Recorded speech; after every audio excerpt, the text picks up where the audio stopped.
రాజకీయ కారణాలతో నీళ్లు కేటాయిస్తే జలయుద్ధాలు జరుగుతాయని కృష్ణా టు ట్రైబ్యునల్ ఎదుట ఏపీ వాదనలు వినిపించింది. నీటి కేటాయింపులకు నిర్దిష్ట విధానాలు ఉన్నాయని ఏపీ తరపు న్యాయవాది జయదీప్ గుప్తా వాదించారు. కృష్ణా జలాల కేటాయింపులో తెలంగాణకు చారిత్రక అన్యాయం జరిగిందన్నది అబద్దమని పేర్కొన్నారు. ఎస్ఎల్బీసీ పూర్తి కాలందుకే ఎలిమినేటి మాధవరెడ్డి ఎత్తిపోతల పథకం నిర్మించారని స్పష్టం చేశారు. నీటి కేటాయింపులపై ఢిల్లీలో Brijesh tribunal chairman justice Brijesh Kumar, సభ్యులు జస్టిస్ రామమోహన్ రెడ్డి, జస్టిస్ తాళపత్రల ఎదుట ఏపీ వాదనలు వినిపించింది. గతంలో తెలంగాణ వినిపించిన వాదనల్ని ఒక్కొక్కటిగా ప్రస్తావిస్తూ అవి ఏ రకంగా సహేతుకం కాదో వివరిస్తూ ఏపీ తరపున సీనియర్ న్యాయవాది జయదీప్ గుప్తా వాదించారు. రాజకీయ ఉద్దేశాలతో రాష్ట్రాల విభజన జరిగినప్పుడు అదే ప్రాతిపదికన నీటి కేటాయింపులు చేస్తే నీటి యుద్ధాలు వస్తాయని తెలిపారు. అంతర్రాష్ట్ర నదుల్లో రాజకీయ కారణాలతో నీళ్లివ్వడం సాధ్యం కాదని, ఏ రాష్ట్రానికి కేటాయించారన్నా నదీ జల వివాద చట్టాలు, ట్రైబ్యునల్ కేటాయింపులు, అందుకు తగ్గ సూత్రాలు, అప్పటికే ఉన్న వినియోగం వంటి అంశాలు కీలకమవుతాయన్నారు. కృష్ణా నీటి కేటాయింపులకు సంబంధించి తెలంగాణ వాదన అర్థరహితమన్నారు.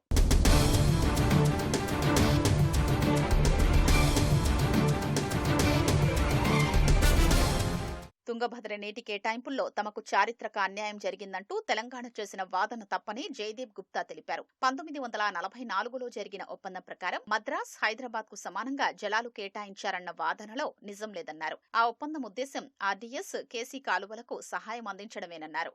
కుడివైపు కాలువను కేసీ కాలువతో, ఎడమ ఒడ్డు కాలువను ఆర్డీఎస్ తో పోల్చడం అనేది ఊహాజనితమన్నారు. బచావట్ ట్రైబ్యునల్ తుంగభద్ర కేటాయింపులకు ఒక అధ్యాయాన్ని కేటాయించి వాటిని ప్రాజెక్టుగా నిర్దిష్టంగా నిర్ణయించిందని తెలిపారు.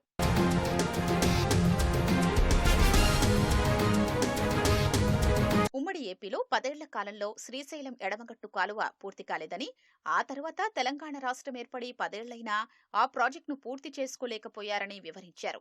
అందుకు సాంకేతిక కారణాలున్నాయే తప్ప ఆ రాష్ట్రానికి అన్యాయం చేయడమన్న ఉద్దేశం లేదన్నారు.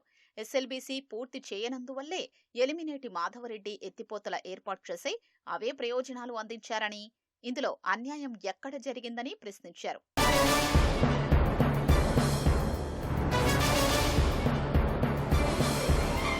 సాగర్ ఎడమ కాలువ కింద తెలంగాణలో ఆయకట్టు తగ్గిందన్న వాదన తప్పని వాదనలు వినిపించారు. గోదావరి నుంచి పెన్నాకు నీళ్లు తీసుకెళ్లండని చెబుతూనే పోలవరం, బనకచర్ల, పోలవరం, నల్లమల సాగర్ అనుసంధానానికి అనుమతించొద్దంటూ తెలంగాణ సుప్రీంకోర్టులో కేసులు దాఖలు చేస్తోందని పేర్కొన్నారు.